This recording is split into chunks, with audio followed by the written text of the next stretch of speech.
Man has handed himself over to the police in Eshowe, KwaZulu-Natal after killing his wife. The scene of the crime was a house covered in blood. Police couldn't find her body, so he later led them to a nearby dam where he claimed to have disposed of her remains.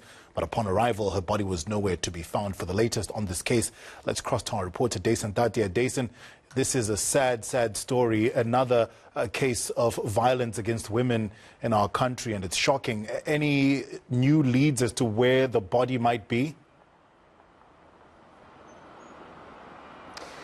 Well, the information that we have at this point, as you mentioned, another shocking case, horrible in fact, to listen to some of the details that are coming out from the police reports that we've been getting. Let me just take you back to Sunday. That was when this man handed himself over to police. So I'm actually outside the police station now, which is near the courthouse as well. He came here, handed himself over and claimed that he had killed his wife.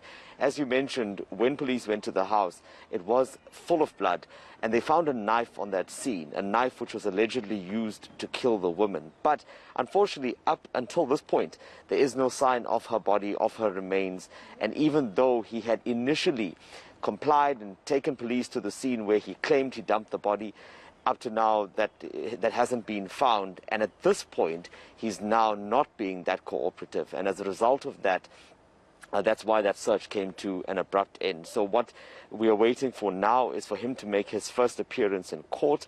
He will be, or has been, charged with murder and will be appearing in the Eshowe Magistrates Court. When he was cooperating with police, did he give any indication of what exactly happened, what led to this violence? Not at all. That was something that we were trying to figure out as well. What could have sparked this argument? What could have led him to killing his wife? Initially, police were more concerned, I would think, with recovering that body, finding the remains, because that would have then conclusively linked him to that murder, especially after him giving a verbal confession to officers on the day. But unfortunately, that was not meant to be.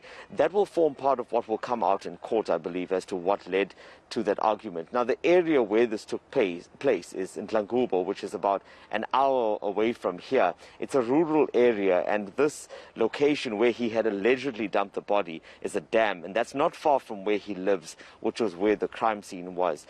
So at this point, we are waiting for that first appearance. The magistrate said that he's dealing with a few other matters before he gets to that, but hopefully that man will be making that appearance for murder in this court soon.